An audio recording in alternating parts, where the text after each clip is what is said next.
Avez-vous remarqué la manière dont Ève et Adam ont été séduits par le serpent dans le jardin d'Éden et dont la manière dont il a utilisé la parole en la modifiant, tout en gardant une partie de la vérité de ce que Dieu avait ordonné?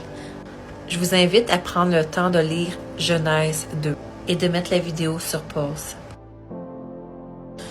Maintenant, lisons Genèse 3.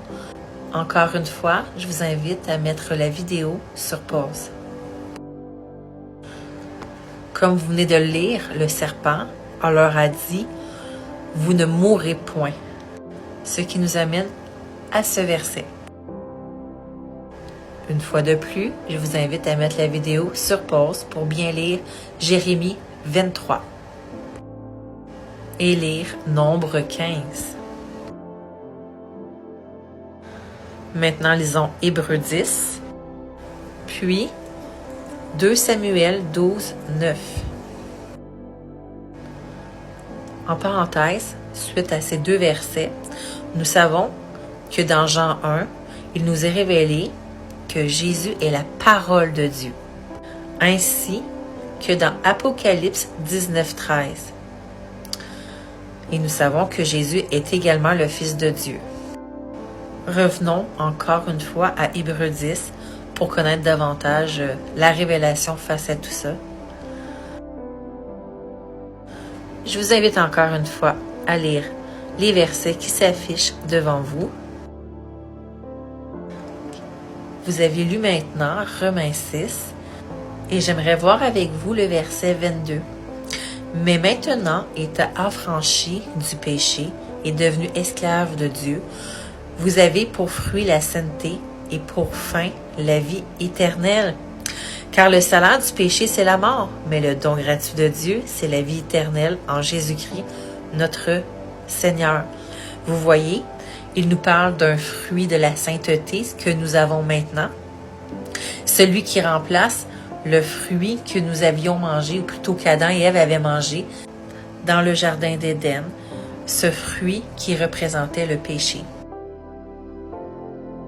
Je vous invite à lire Romains 8 et Jean 14 et mettre sur pause.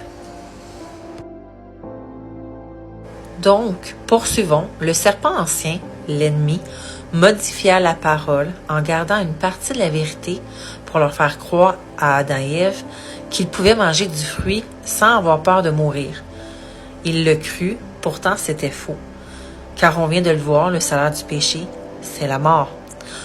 Remarquez-vous une ressemblance avec le mensonge du serpent et ce qu'on entend parfois dans les églises aujourd'hui, quand des pasteurs enseignent aux gens que le péché est maintenant sans gravité, car nous sommes sous la grâce, leur disant presque de manger de ce fruit, comme le serpent autrefois l'avait fait,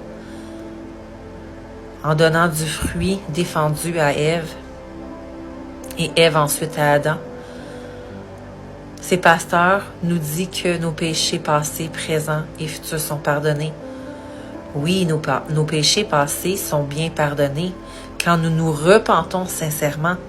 Sauf que le problème de ce genre de discours, surtout quand les gens entendent que leurs futurs péchés sont déjà pardonnés, c'est que cela rend les gens aveugles face au danger du péché, les apportant à tolérer des iniquités dans leur vie. Je vous invite à lire 2 Pierre 2 et à mettre encore une fois la vidéo sur pause. Voici la suite de 2 Pierre 2, un peu plus loin. Mettre encore sur pause. La vérité, celle de Dieu, est dans la parole, dans la Bible. Sachez que l'Esprit Saint, Jésus, et Dieu le Père sont un seul Dieu, un Dieu de vérité. Je vous invite à lire les versets qui suivent. Prenez le temps de lire Psaume 31 et de mettre la vidéo sur pause avant d'écouter le reste de la vidéo.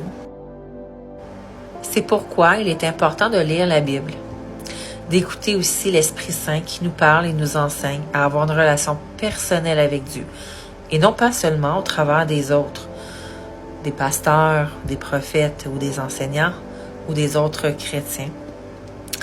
C'est important d'avoir une relation seul à seul avec notre Seigneur, afin de le connaître véritablement, afin aussi de connaître sa voix, sa vérité, comme on a vu qui est Dieu. Et il faut lire la Bible de la Genèse à Apocalypse. Il faut savoir aussi qu'autrefois, les apôtres, la Bible qu'ils avaient n'était pas le Nouveau Testament. Ils avaient la parole que Jésus avait apportée et l'Ancien Testament. D'ailleurs, ils ont été choisis pour être témoins de Jésus, pour rédiger par l'inspiration du Saint-Esprit le Nouveau Testament, pour former également des églises et des disciples. La parole qui les sanctifiait était donc celle de Jésus et l'Ancien Testament. Bien sûr, le Nouveau Testament est une source fiable et sûre. Seulement, ne négligeons pas la lecture de l'Ancien Testament. Il s'y trouve tant de richesses, tant de versets pour connaître Dieu, tant de révélations sur sa Trinité et sa vérité. Toutefois, il est important de toujours lire en laissant le Saint-Esprit nous révéler le sens des Écritures. Par nous-mêmes, c'est impossible. Priez pour comprendre et en connaître davantage. Soyez curieux de connaître Dieu, sa parole, ce qu'elle veut dire. Comme quand nous sommes amoureux, on veut tous connaître tout sur celui ou celle qu'on aime. Soyons donc des amoureux de Dieu. Surtout que nous devons pas seulement aimer Dieu, mais l'adorer en esprit et vérité, de tout notre cœur, toute notre force, toute notre intelligence et notre pensée. Continuons dans le vif du sujet.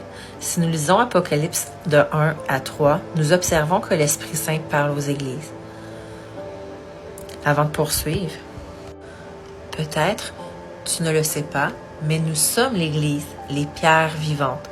Jésus étant la pierre angulaire. Nous sommes donc le temple du Saint-Esprit. Maintenant, lisons ce qui suit. Je t'invite encore à mettre sur pause.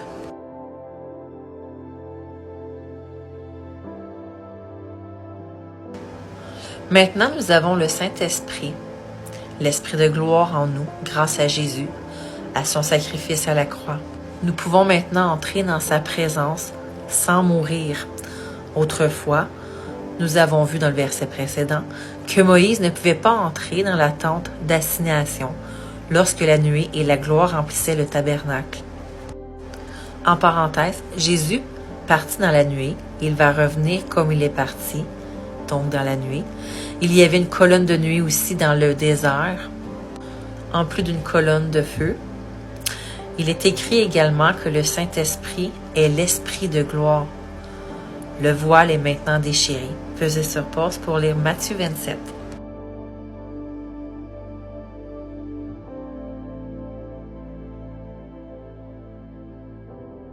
Prenez le temps de lire 2 Corinthiens 3 avant d'écouter le reste de la vidéo. Poursuivons maintenant avec Apocalypse 1 à 3. Ce qui est écrit dans ces versets est adressé aux églises de la fin. Nous sommes, comme on a vu plus haut, l'Église du Seigneur, Jésus-Christ. Nous sommes le temple du Saint-Esprit, des pierres vivantes.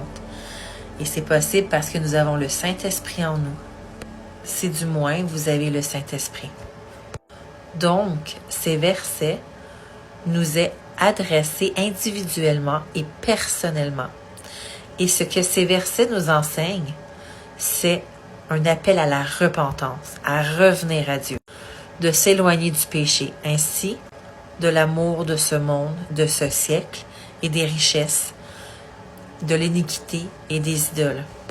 Les idoles étant le téléphone, la télé et toute source de distraction qui prend la place de Dieu. Pesez sur pause pour lire ces 2 versets.